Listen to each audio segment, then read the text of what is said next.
So guys, surprise mo nga ako. Surprise, please. Bigo, last na lang nga.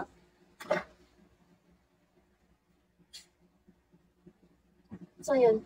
Pero bakit pag yung iba hindi binaban, tapos ako i-report nyo? Eh yung iba mas ganito-ganto pa.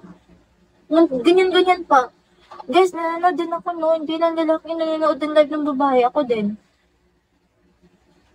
Nanonood din ako. Bakit ako? Bakit ako? I-report. Tapos yung iba pa ganito pa. Ganyan. Uy, kita ko yun na.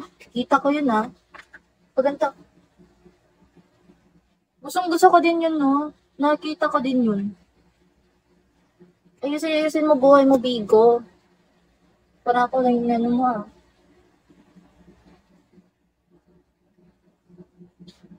Si Bigo ang bastos. Dati lang, lang. Eh, dati nga scissor eh. Pinapakitak pa. Kahit ano na lang pinapakita ko dati guys, alam niyo lang, ano lang yung pinapakita ko dito. Hindi ako nare-report ni Vika. Diba? Kasi ito yung nakakalala sa akin dati. Kasi ako si Shami. Shami ako before, hindi Samantha. Shami ako dito. Kaya lang kilala ko dito kasi palagi akong takwan sa midnight. Okay? Kasi palagi akong takwan before guys. Tapos ngayon, i-report ako ni Vito. Saan ako nagkamali? Sa sugar with metang. Yung iba, diba? Kita nyo naman, diba kayo? Diba nakikita nyo sa iba? Diba nahulog na? Pag ganyan-ganyan pa sila. Tapos nakatayo pa yan sila. Ako hindi naman. Nakaupo lang naman ako. Ganyan pa sila. Hi guys.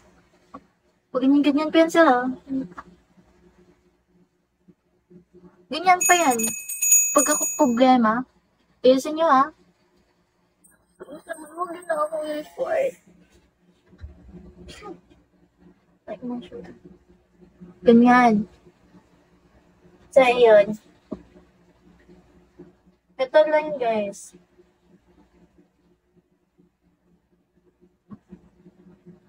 Kaya nga, obvious naman na kaya yung bago.